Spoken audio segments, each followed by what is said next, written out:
cool. We're going to ask this man here, who's my brother. I've known him since he was a kid. How he got into fighting, how he changed his life, how he changed his life around, and what he's doing. Bram, can you tell the viewers? Thanks for coming on my channel. Oh, thank you very much. Always good to chat with you. Yeah, so where do you want me to take it back Just to? See when you were a kid, what it was like being a kid and then being a kid, yeah. Well, I started off in Thornaby, and it was we lived in Stirling Way. It was a tough old place to live, really. Yeah, I was always getting into trouble from being really, really young. You know, yeah, I come from like a broken home, and when I was little, long before school age, I found my mum had tried to take her life. I found her, and that was one of my earliest memories. And the things that our windows had been getting smashed, like she'd be self-harming, and there was a lot of madness going on, you know. And then for a while she started going to church, and people would come round and pray, and for about, I don't know, it wasn't long, it was only a couple of weeks, everything seemed to be peaceful. I had peace in my life, and I remember I get passed from pillar to post. I go and visit her in like the mental ward and all this and that. It was a tough time, you know, right then. I didn't know who my dad was. I thought another man was, and obviously that's why I'm seeing really bad violence. Like they're getting splashed up and down. I'm full of blood, and there's like a really young kid, and you feel very, you feel defenseless, don't you? There's nothing you can do. And I used to think to myself, like, when I'm a man, like, no one's gonna let anybody what I love, you know. And they never did. Yeah. What was it like when you got? What was it like at school? Well, at school it's hard, isn't it, when you first go to school and all that. All my friends, like, for me, that part of Thornby, that was my life, you know. And I had a lot of friends. I had my brother Sean. I didn't know was my brother. I was really close with him. We didn't know we were brothers at the time. And yes, I know everything. So you were close with me, didn't even know you were. Wow, it's crazy, isn't it? It's crazy. And I really loved him, you know. He was like the older lad, and I know I he'd be sad. Like your brother, but he was your brother. I didn't know. And I loved it. My full life was all about being there, and it was rough. I remember getting my first like big black eye when I was 4. When I look at 4-year-olds now, I think the babies, aren't they? But it was different. I remember what happened. There was a black girl in the street, and these boys, older boys, 7 and 6, and I remember the names. These piece of shit, one they called them McFadgins. I remember the names, Scottish people. I think they ended up getting in a lot of trouble later in life. You know what I mean? I remember they were calling the names, and I thought, like, why did you call them the name? Because I didn't understand it, you know, and I thought, that's not so.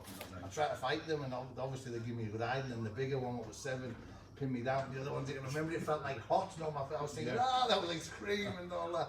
I remember like thinking, I didn't like it that they were being nasty to the girl because she had black skin. Do you know what I mean? I remember when I was 6, I got a fractured skull playing a game called Knocky Door Run. I ended up getting smashed in the head, and it's just a lively lifestyle. So, when you're a kid, then it's different to being a kid now. Of course. What happened when you left school then? What was it like? Well, what happened was we come to Stockton, to Roseworth, and I remember I hated it because my mum had a new husband. He'd been in the army, and he was messed up, and he was only like 14 years age difference to me, and my mum was young when she had me, so it was strange, and they had other kids and all that. I felt like it was very difficult.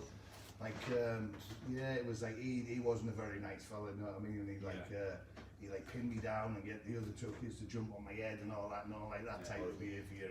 And so I wasn't happy at home, but then I get sent to just getting passed around family from pillar to post, and you never had no roots there. Never felt like I was part of anything until I started doing sport. Probably I felt. You know, I was good at football, and I'd always do well with football, and I'd go out and I'd play with all, like, when I was 7, 8, 9, I'd be with all like the men, you know, being the football. I used to go to the club on a Sunday, and there'd always be a match like Roseworth, like just a kick about Roseworth against Norton, and I think they probably felt sorry for me. They'd take the kids with us. I'd just be going all over. I'd be around older people, but as I got older, that was bad because I'm around older people and you're getting into all types of mischief, aren't you? Do you know what I mean? And I remember when I watched your interview when you're saying about used to pretend that you did kung fu and all that. I used to do the same. When I come to Stockton, I'd say, I'm a black belt in this, I'm a black belt in that, but they knew I was lying, but I just say it to try and like... I did it, I pretend I was on kung fu, and I'd go away as well. I'd go away like the weekend to come home, say I was a black belt, like it was everything, and then the kids found me out, filled me in, so it didn't last long, but so, when you left school, did you get a job or anything? Well, no, I didn't go to school a great deal, and, because, I used to do really well, you know, like, I'd always be top of the year in all my lessons until I got to about 14, and 13, 14, I started realising that I started getting sent off playing football. It was when we were 10, Yeah, 10 almost 11. That man got married my mum, and he decided that we were going to move to Reading down south. Yeah. He got this security work, but Yeah. what he didn't, he told us we were moving down there. Yeah, Alsbury was lying, so we went down there. Then we ended up homeless. We ended up down south, homeless, staying in all these places. And then I remember him getting a good hiding. Some like ex-man who was an ex-para come in, and they were all ex-military men. And like, oh yeah, it was a funny time, but it was then I really liked martial arts because we were staying at this like place. It was, I don't know what it was. It was probably where all of the people, they were all ex-army people, all working for some company, so they all lived in there. They all had their own rooms. Like a village type of thing. Yeah, and the man who was like the highest up from Nottingham, he was allowed his family there. So obviously this fella thinks he can just take us there, but there wasn't enough space. We were like overcrowded, people in Liverpool. All over this, there was a bag outside, there was a punch bag, and there was a man, I'll never forget this man's name, he was from Dundee, he was called Jim Duffy, he was 22 then, I'll have been 10, 11, so he'd be about 50, 53, 54, if anyone's watching this from Dundee, Jim Duffy, thank you very much, because there'd be weights in the garden, he'd teach me how to lift weights, really lift weights, there's a punch bag, and he'd get me on the bag, and I really liked this man, and yeah, I really liked this man, Scottish fella, and he had a tattoo. Remember it said Sean and Stacey, I'll never forget that. Yeah, I've never ever seen him. You probably hero worshipped a little bit. Yeah, totally. He was like a father figure type thing. He was a nice fella, and you would see he was a good man. And yeah, do you think you got the aggression out all them years of abuse? Is that? Yeah. Well, and then I was getting bullied a lot in the street. Getting bullied by there was older lads. You know, there was a lot of these older. You know, well, for instance, my mum, well, not her, the fella she was married to. He was always letting his mouth go. He thought he was a really, you know, he'd be writing checks he couldn't cash with his mouth.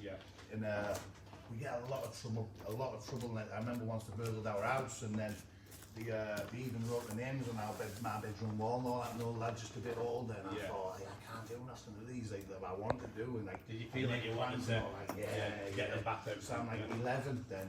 I remember suddenly, you know, and I was really small, Brad, really small.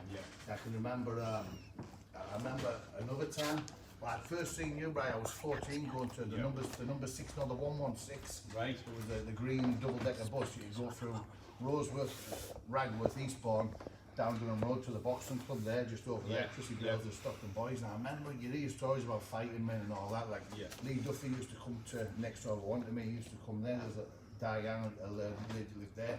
He used to know her, Lee Harrison, all them people would be like, so I'd know, and then all the kids would be like, oh, there's Lee Duffy, and it was good because all them scumbag bully ones, they'd be scared when someone like him's about, and I'd think, this is good if you have the run, like, you can buy everyone.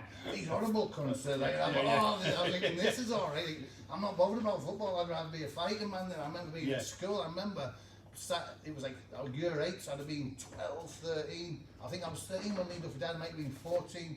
And so I'm like, I'm eating my dinner, and someone says, oh, there's another man, Brian Cockerill, and he's out of jail, and he can fight. I thought, fuck it, there's all these fighting men, and they said, he's had a fight with Dave Garside, and I was big into boxing. I thought, Dave Garside's a professional boxer. I thought, this is like, it's very important. If you want to fight outside, you've got to be able to box and all that. So I started boxing.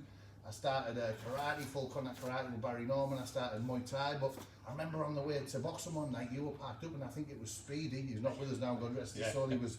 It was like, it was like coming out of Ragworth, sorry, into Eastbourne. He lived just there, didn't he? That's right, And you were there, and you had a Cosworth. Them Cosworths were there with the car, all the men had. And I remember you had the moustache. You had like your hair was like Dorian Yates' head, like bodybuilder.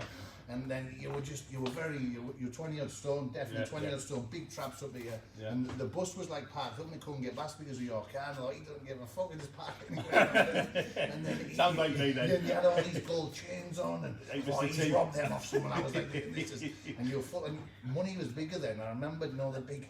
Then 20, I've never seen 20 pound notes in my life, and I was like, fucking hell, look at that big thing. I thought, he must just be going around robbing everyone. All that lot. I don't want to be a professional boxer, I just want to fight outside. And I remember that night, I was in the ring, just up there, and I was like, just, you know, like, more or less trying to fight. And old Christy Grill said, stop. He said, do you want to be the best boxer in here or the best fighter? I said, I want to be the best fighter.